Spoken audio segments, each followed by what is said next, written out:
Football is fundamentally damaging to British society. That might seem quite hyperbolic, but when you break into it, there is quite a lot wrong with it. It's a distraction, it implicitly provides leftist ideas to people, and it has a lot of bad psychological benefits. Now, this seems quite hypocritical because you might not know, but I'm a huge football fan. I watch it every week. But I have to acknowledge that it has done a lot of damage to British society. And I'm personally not a big football fan. I genuinely think it's a complete waste of time, and this is exactly what we'll be diving into. The psychological aspects, the effects it has on society, the political side of football, and why when we say that it damages British society, there's actually something behind that maybe for you, you could take away. Maybe you're a big football fan, like my colleague here. Maybe you're going to watch a little bit less. Maybe you'd watch even more because of what we're going to tell you. Or maybe you're like me. You know deep down football's a waste of time. You know it leads to something such as immature adults, and you want points to make arguments with your friends. Either way, this video is going to give you the complete psychological breakdown, the political aspects, and the relationship that society has with football in the UK. Now, I touched on it earlier on the concept of bread and circuses. For those not familiar, bread and circuses is basically the idea that a society will be stable and not rebel if they've given bread, i.e. food, they're fed, and circuses, they're given entertainment. Now, football in the UK is the ultimate circus in the bread and circus method of political control. The product is so good due to psychological factors that we're going to touch on later, that it just sucks energy away from political activism and against the system towards meaningless quarrels with rival fans. Without sounding too lefty, it's essentially the ants in the jar metaphor. We are all English, we all share the same kin and culture, but because he's from another town wearing a different coloured shirt, all it takes is the Sky Sports advertising of the rivalry to just gile us up, and suddenly we hate the people from the other town, and we don't hate the elites that are ruining our country. Football has always been used as a method of coercion. Part of the reason behind the huge spending that you'll notice in Saudi Arabia is to keep an authoritarian regime popular amongst the young population. They aren't the most popular there, but they've just spent billions on a new league, getting Ronaldo and Neymar there. So the young people are probably more happier now. They have something to entertain themselves with. You should also notice that in the UK, it's never a major protest when the Premier League is on. And all major summer protests occur when there isn't a Euro World Cup to distract. If you've got something like this going on, why are you going to go out onto the street? Because let's be honest, the people protesting are the working class, the white working classes of Britain, the biggest fans of football. If they have something to distract them, they're not going to go out and make change. It's this key element that is why football is so effective at containing. It draws energy away from change into meaningless sport. Events like the Euros and the World Cup allow for nationalism to be contained to a single sporting event. Patriotic fervour and flag waving just gets consigned to the football. The flag protests recently demonstrate all the lefties were annoyed by the flags because it wasn't due to a sporting event. It's got to the point now that the England flag is associated with the football and not our culture and not our country. Ultimately, football is damaging the chance of radical change being implemented. And this leads to the psychological aspect of football. Now, be ready, because what I'm about to share with you is either going to make you become incredibly aware of your own behaviors, or is going to make you almost see the animalistic side of people that football brings out of them. Dr. Robert Cialdini, in his book Influence, which, by the way, I think everybody should read, it's an amazing book, shows the study of college students being asked about their college football teams. Did they win? Did they lose? And every single one of them, if they had won a college football team, would use the word we. These people show an extra amount of confidence during their day. They would generally be happier during their day, and their grades would actually be higher. Being associated with that team makes you happier. But what happens if they lose? Well, the exact same college students, when their team had lost, their grades would be worse. But the worst part of it all is that they would become more aggressive, more likely to get into fights, more likely to hurl abuse, and more likely to show aggressive behavior such as swearing in the classroom. Literally, by them having a strong association with their team, which, let's be honest, a lot of people do. You don't just casually support Chelsea. Well, you might do, but the majority of people who, let's say, support Chelsea, Arsenal, Manchester United, they genuinely associate with that team, their identity. And imagine this, your team loses. Without you realizing, because of how strongly you associate with your team, you are more likely to be angry, more likely to be aggressive.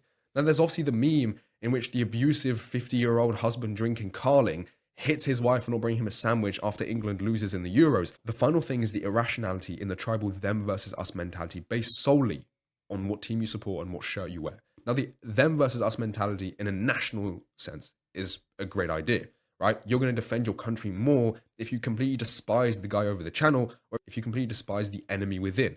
However, in this sense, there is no benefit to you or your country. In fact, the team you are trying to represent and fight for, the players, the managers, do not even know you exist. You exist as a monetary asset to them based on you buying the season's ticket, you buying tickets to the game. And the point is this: psychologically, by being associated and linked with the team, you are more likely to act irrational, more likely to act in a tribal and animalistic sense, just on whether your team lost or won. Meaning you have less control over your thinking process based on the fact that you support a football team. A big reason for me that I stopped gaming personally a few years ago was the fact that gaming for me was seen as a containment for my masculine urges. I wanted to compete. I wanted to win. I wanted a vehicle for my self-expression. And for many people, football is that vehicle. When they watch football on the TV, what they're genuinely seeing in their tribal brain is this: my team versus their team.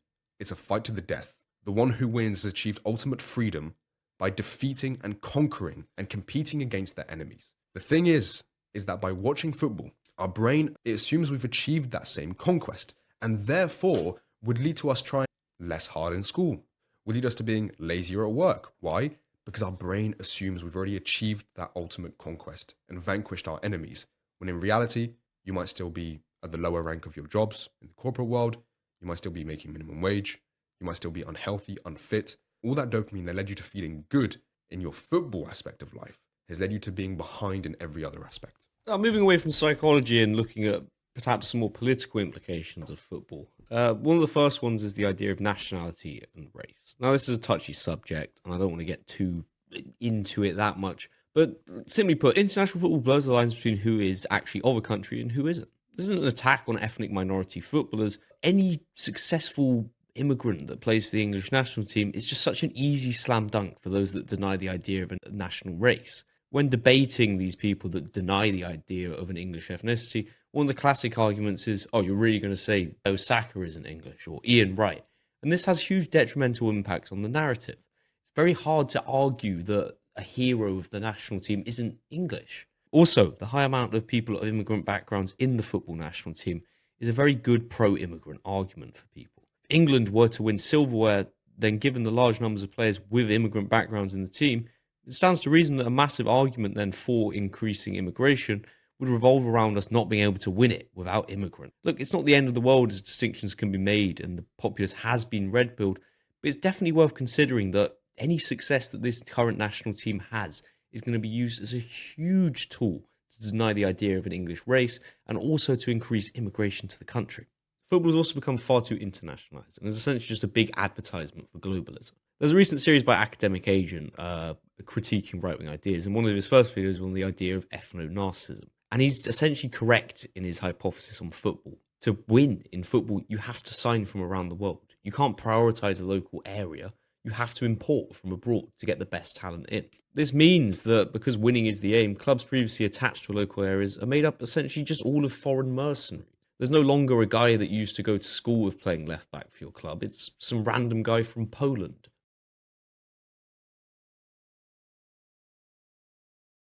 The winger's Brazilian and the midfielders from Senegal. The legacy of the bigger club holds weight, but besides this, there's no major club made up of a core of local players besides Atletico Bilbao. Football is thus a microcosm of globalism that is insanely popular and subconsciously distilling in people, through successful results on the pitch, the toleration of transnationalism and importing talent from abroad. As I touched on earlier, football has become a business. Money in, money out. Trying to make as much money, as much revenue from the fans. The fans are basically just buyers. They're used for commercial reasons, right? The players are the assets. And that's what the business is trying to accrue. Imagine having a company with the best consultants. That's what the players are. They're the consultants. They actually add value to the company. Who are the players? The clients. And the more clients you can get, the more you can get them addicted to watching the game, the more money you'll make. And so there is no real benefit to the person who's watching the game, other than the fact that what they have in their wallet is exactly what the club wants. Clubs are also no longer community representatives, with players from the local town, but multinational entities that have lost their soul. For example, only 3 British Premier League clubs are actually majority owned by Brits, and you will find no club that starts on average a team made up of 50% British in the Premier League. This figure even drops more if you don't include Brits of an immigrant background.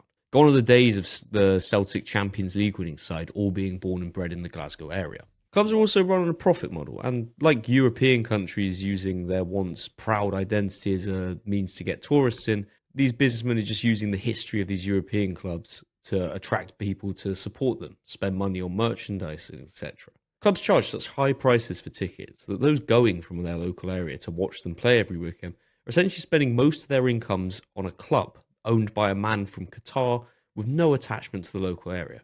A very spiritually weakening thing to a place in an area.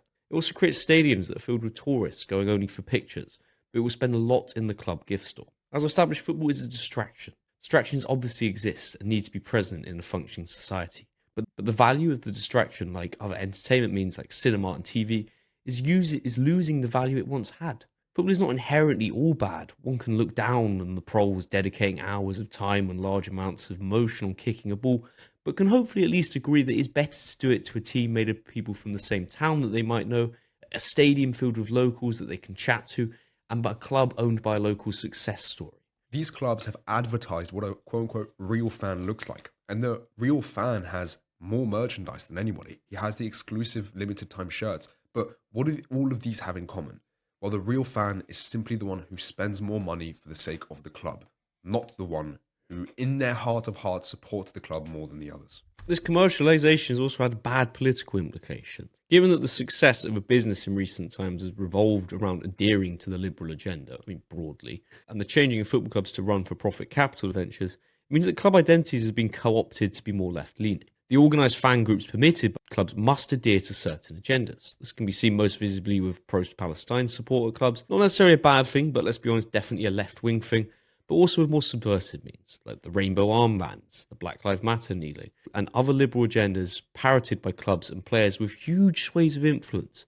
This has surely had a negative impact on society. Those that might not have been sympathetic to a lot of this liberal stuff are seeing their heroes do it on the pitch, and thus switching their brain off and watching the product end up co-opting these ideas. The tribalism attached to the club means that the supporters will be more susceptible to these ideas. We can also look at ultra groups, groups of young men chanting, and these things could be very alluring to men these days. They offer an overt display of warlike chanting, fighting, and male bonding. But the biggest ones must align with the basic liberal premises. Gone are the days of get off your chest bigoted chants, as the organisations, like so many others, have all been co-opted by leftists. The Bayern Ultras are extremely pro-LGBT, the PSG ones pro-immigrant. What could have been a conduit for male bonding and finding that inner essence of passion that we don't have anymore has just been subverted to another means of leftism. These football ultra groups are essentially just another wing of Antifa at this point. And a quick point on these ultra groups. I have 4 members of my family who are in these ultra groups themselves. And guess what? 2 of them who got a job, wanted to settle down, and actually mature in life, left. And the other 2 who are jobless, who are basically skint, and just try and break into these games as well, continue feeling like they're part of the ultra group. My point is this: if you are a man, for example, and your life is incredibly well put together, you will be less allured by football because it seems like a waste of time. It seems like something that will take away your energy compared to the other things that you could productively do with that time as well. But those who are, in a sense, connected to football by this ancient part of our brain that wants them to be tribally connected with others, they're the ones that are the most detrimental. Are there any solutions to this? Can we make it a better product? And as it stands, I hate to say it, but there aren't that many. There could be an adoption of the Bundesliga's fan ownership in Britain, where you essentially give clubs a 50% ownership of the club. That's a pipe dream, however. Why would anyone in power in the Prem allow themselves to lose control of their assets? And furthermore, the organised groups of fans in the UK are all pretty lefty, let's be honest. Pro-local policies would also fail. People are far too now fixated on their club's success and wouldn't approve of a quality drop-off in favour of promoting local talent. It would also massively devalue one of the country's most profitable assets if we stopped importing talent from abroad. Essentially, barring a major financial crash or a conflict, the status of youth football in the UK isn't changing anytime soon, and the nature of the product won't change. It's here forever, essentially. In terms of making people less attentive and getting them away from the circus, the only hope is the situation worsening massively. If part of the system's stability is based on bread and circuses, then sadly the circus part is formidably stable, owing heavily to football. It's just too appealing a product that has its claws wrapped around so many people. Luckily though, change doesn't come from the masses, and a small white bill can be that the organised minority of counter elite that could initiate change won't be wasting their time watching football at all. The issue will be removing the intensity of the social programming inflicted by football. Actionably, if you want to change your approach while still keeping football in your life, try attending local fixtures. More authentic, less sanitized, and will foster relationships within your community. Play the sport, and if still watching the Prem and the national team, try and lessen the impact it has on your life. Your country and your God are priorities, and channel that tribalism into these higher entities. I'll probably still keep watching football, but you have to keep it in your head that this is a distraction, that this is a leftist social program. Detach yourself from it as much as you can. For me personally, and obviously I've stopped watching football now, it was a big, big part of my family bonding time. And I understand for other people as well, it is. And maybe for you, it's something you watch with your kids, something you watch with your friends, something you do to be pro-social. And there is a benefit to that. But remember, you can do something better with your time. And as my colleague said, your God and country come first. And football, unfortunately, has nothing to do with your country, and it certainly has nothing to do with God. So, thanks for watching. A bit more of a rambly one today. If you liked this style of content, let us know. We're open to either doing more scripted content or ones like this that are a bit more informal going forward. I hope this has changed your perspective on football. And look, we're not telling you to stop watching it entirely, but please, please, please consider the impact it's having on society. And please be aware of the massive, massive distraction and containment mechanism that football. If you like this video, please subscribe, like, comment, do all that. And look forward to more content on deeper issues that aren't reacting to events, but instead providing you a framework to then